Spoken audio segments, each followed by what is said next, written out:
Hi everybody, this is Matt. Thanks for watching and welcome back. I've got my buddy and good friend Mike here with me. And like I said before in previous videos, Mike has been a rock star in helping me with my recovery on my heart attack. And I just wanted to say thank you very much because this guy's taken me to the emergency room. He's mowed my yard, stuff like that. Awesome dude. Served our country in the Navy. Thank you for that. And here we go. We're going to talk about adventures between Matt and Mike. So about 2 to 3 weeks ago, I took Mike and his son to a gun shop in northern Iowa that Mike had never gone to before. And this is a very cool gun shop. So do you want to share with the viewers what you saw when you went in? Right. Someplace I might not have found on my own. It's kind of like in this little town and this on the street, kind of a nondescript place. So we walk in and you just see all these weapons from turn of the century on, and even before, we're roaming around and we're finding different things to look at, and we're cruising by the M1 Garands, and there's a few of them there from the, I presume, what we were told was the gun owner's collection. Right. There were only 4 of them left, and I knew that Mike was wanting an M1 Garand. But there were only 4 remaining. Right. So we looked at them, and finally we decided that between 2 of them, which one it was that we were going to walk out the door with. So made the purchase and bought a few other things that had to go with it. And you bought clips because M1 Garands actually use clips, and along with 150 grain ball ammunition, so we can go sight it in, but we have yet to do that because the gun range that we normally use has been closed. So, and I'm not going to be shouldering a 30-06 following my heart attack anytime soon, so I'm just going to help Mike to get it sighted in. Right. But what did you think of the experience of being in a gun shop that's been around for close to 50 years with all that history all over the walls? It's overwhelming. I mean, you just look up the walls and you start seeing stuff, and all of a sudden you look at the bolt action and you see the little beer keg. you're talking about the Swiss, yep. Yeah, and you just start looking at those details. Yep. And how they were manufactured, and it's just the details are what gets me. Yeah, and the craftsmanship. Right, right. Yeah, the hand fitting that went on with them. Mm-hmm. So there was a variety of historical firearms there from literally, I would say, the 1600s on up, even swords from the Civil War, from World War I, World War II, so on and so forth.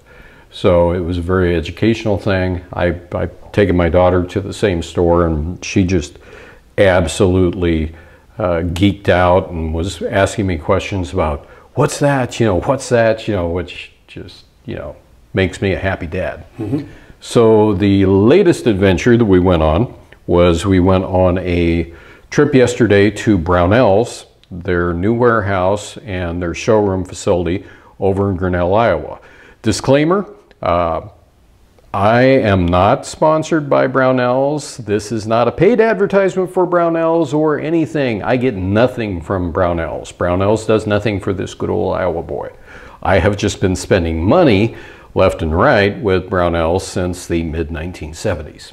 So, anyway, with that said, have you been to the new location at Brownells before? Nope. What did you think about it when you stepped in? Again, overwhelming. You guided me to the area, well, the first area we saw where they had the scopes mounted. So you could look out this window, and they had deer decoys that set out at different ranges. So you could check it out and see which reticle you like. Which scope. Yeah. And then we moved around the corner and we got into some used weapons, a lot of long guns and shotguns. Very pretty and pretty expensive used shotguns and other rifles that were downright gorgeous. Right, right. Yeah, you pick up a $7,000 shotgun and feel what it's like to put it up to your shoulder. Yeah. It's nice. Yeah, and you looked quite natural doing that. Yeah, I know. And we're fawning over the detail and all the engraving and Yes. and the magnificent bluing and And the fit. I mean, it just clicks. yeah. Just nice. Yeah, it's probably a good thing you didn't have your credit card with you, huh? Well, yeah. Yeah.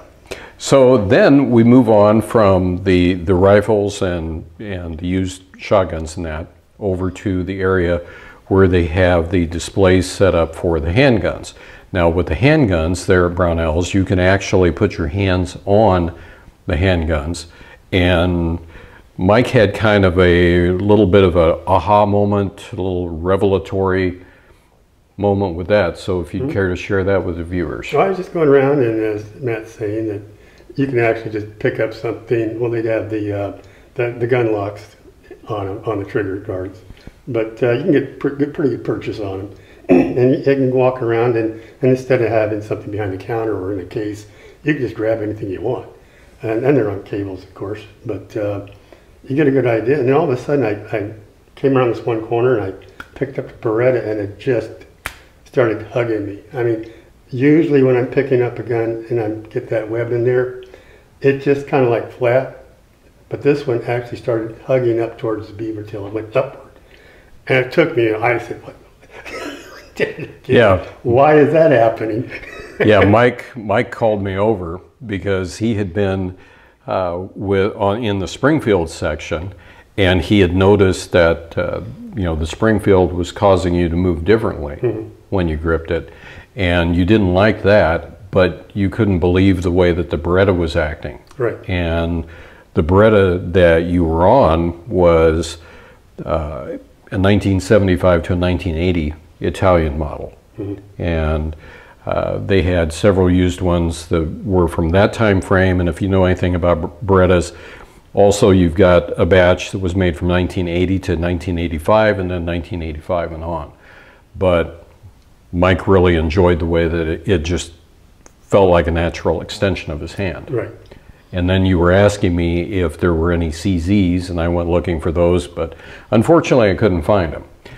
So I'm around on a different side of where there's Berettas, and they had current production M9s and all that sort of thing. And Mike happens along this, which is a G model. Very rare, actually. A G model means that it is a decocker. So not the traditional Beretta safety. But anyway, I'll let you go ahead and tell the story about this. Well, this one, I couldn't believe how well it filled up my hand. Every time I picked it up, it would just climb up on there underneath that beaver tail and just feel comfortable. And at one time, there was a couple of them there, and I just closed my eyes and I said, just hand them to me and I can tell you which one they are. And he could tell me exactly which model he was holding. If it was a 92 FS, if it was the 92G, if it was an M9, or if it was, the other model, But I kept coming, the Brigadier. But I kept coming back to this one. Yes. This is just couldn't believe it. Very surprised, pleasantly surprised. And then the thing is later on we went ahead and we put a laser light cartridge in it. And what was your experience with using the laser light cartridge on this versus anything else that you've worked with on me? Well, after making a couple of slight adjustments, we went from smiley face to dots. Dots are good. Much better than smiley faces or dashes. Right. So would you say that you like the trigger on it, you like the way that it feels, and do you feel that you can shoot better with this than your regular carry weapon? Oh, I haven't shot it yet, but I anticipate that would be the situation. Well, I haven't shot it yet. I'm assuming I'm shooting it someday. Yeah. So anyway, Mike loves Beretta. And all of a sudden. Yeah, all of a sudden, Mike loves a Beretta. So now on to The next little adventure, which I call Mike's misfortune with an estate purchase Glock 19. Right. As Matt said, this was an estate sale. This had an auction with many other estates, these small little piles. And there was one area where they had a lot of firearms. And in this one estate section, they had just filthy, dirty weapons, and except for this one. And this one was clean. I mean, it was perfectly clean. And I thought, well, maybe I've got myself a little jewel here in this pile. I'll just keep an eye on it, see how the bidding goes. Well, the bidding was fairly low, so I stuck up my hand just one time. And the next thing you know, it's mine. Took it home, kept it in a box. And then we went out and shooting. I took a few things that I had never fired before. Right. And Matt noticed that this thing was kind of moving on me when I was pulling the trigger. And it was very inconsistent in the way that it was firing. And the trigger pull weights would vary from, say, 8 pounds to 5 pounds. And it would also make like a sound like a cap gun when it was empty. Yeah. Had a little tingy sound to it. Yeah. So after breaking it down, somebody had been into the internals and had pretty much jacked it up. So what I did was I told Mike, you know, the good thing is about the Glock is you can get new internal parts for it, go with the factory OEM stuff. And so when we were at Brownells yesterday, Mike got the parts that he needed and got them placed in there. And now Tingy sound is gone. The consistent trigger pull. And when you put a laser light cartridge in it, I went from the smiley faces to a dot.